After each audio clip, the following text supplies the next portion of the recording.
Welcome back to education class 8। तो आज हम एक नया चैप्टर पढ़ेंगे, civilise the native man educating the nation. Civilise करना था किसी नेटिव को और किस प्रकार से शिक्षित करना था हमारे इस राज्य को। ये आपका चैप्टर नंबर 8 है। तो शुरू करते हैं इस चैप्टर को।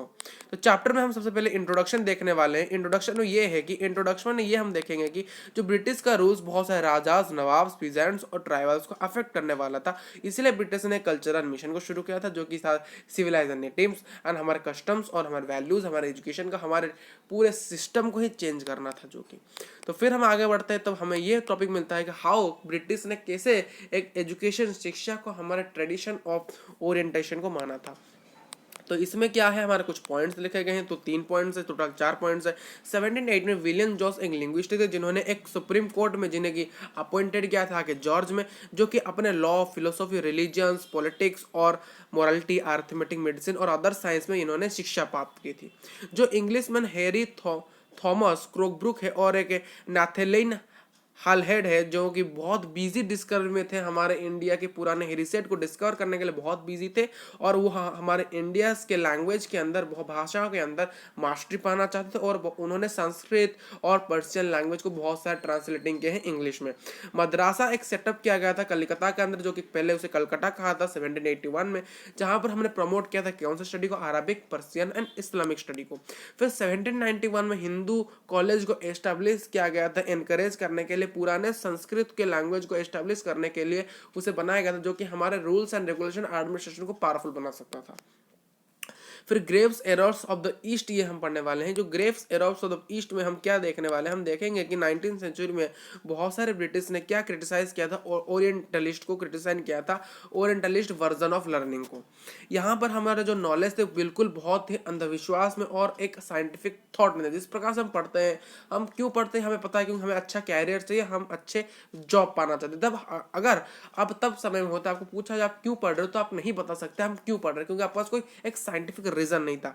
फिर धीरे धीरे हम क्या लेने लगते हैं, हम धीरे धीरे हमारे पढ़ाई को, जो भी लर्निंग थे, उसे नॉन सीरियस में होते हैं या फिर लाइट हार्टेड लेते हैं, यानी बहुत सीरियस में हम पढ़ाई को नहीं लेते, कैरियर ऑप्शन को तब नहीं लिया जाता।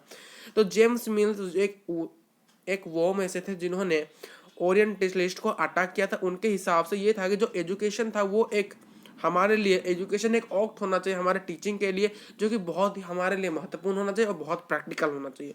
इंडियंस बहुत धीरे धीरे इंडियंस बहुत फैमिलियर हो चुके थे, अपने साइंटिफिक और टेक्निकल एडवांस हो चुके थे, और यहाँ पर पोइट्री बहुत सारा फेमस होने लगा था, और लिटरेचर भी लिटरेचर का ओरिएंट भी धीरे धीरे इंडिया में लोग जानने लगे और ये लोगों के बीच बहुत फेमस हो गया। तो थॉमस बार्बिटन थे मैकले, जो कि एक क्रिटिक ओरिएंटेशन थे, जो कि इंडिया में देखा कि इंडिया बहुत अनसिविलाइज्ड है, इंडिया को सिविलाइज्ड करना चाहिए। इसीलिए उन्हें सोचा कि इनको शिक्षा की जरूरत है, इंग्लिश लैंग्वेज की इनको जरूरत है, इंडिया को इंग्लिश लैंग्वेज की जरूरत, इंग्लिश अंग्रेजी भाषा की जरूरत।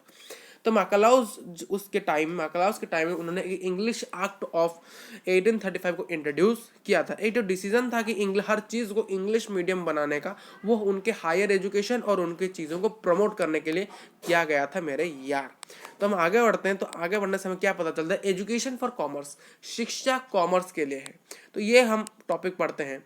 तो इस टॉपिक में क्या है, 1854 में द वुड्स डिस्पाच थे, एक एजुकेशनल डिस्पाच जो कि इंडिया में आए थे, वह सेंट टू द इंडिया। फिर आउटलाइन क्या था, एजुकेशन पॉलिसी को उन्होंने देखा था, हमारे इंडिया के आउटलाइन एजुकेशन पॉलिसी को देखा था, जो कि फॉलोड किया था पहले इंडिया में।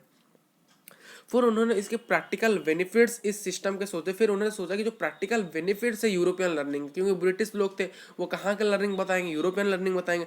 फिर उर्स देशपास ने आर्ग्यूड किया था कि यूरोपियन लर्निंग हमारे मोरल कैरेक्टर ऑफ इंडियंस को इम्प्रूव कर सकता है और हमें बहुत ट्रूथफुल, बहुत सच बोलने के इंसान और ऑनेस्ट इंसान बना सकता है, जो कि हमें सप्लाई कर रहा था कंपनी को, जो कि कंपनी को ही चाहिए था। कंपनी को क्या चाहिए था, कंपनी हमें क्यों, ब्रिटिश हमें क्या कर रहे थे, शिक्षा क्यों दे रहे थे, इसीलिए दे रहे थे क्योंकि अगर हम शिक्षित होंगे तो वह हमें अपने कंपनी में एज ए सिविल सर्वेंट रख पाएंगे, जो कि अगर आप अच्छे होंगे, आप सच बोलने वाले हो जाओगे, पढ़ने से आप क्या होगा, सच बोलने वाले हो जाओगे, ऑनेस्ट हो जाओगे, फिर लोग आपके ट्रस्ट करने लगे, वो आपके ऊपर डिपेंड हो जाएंगे।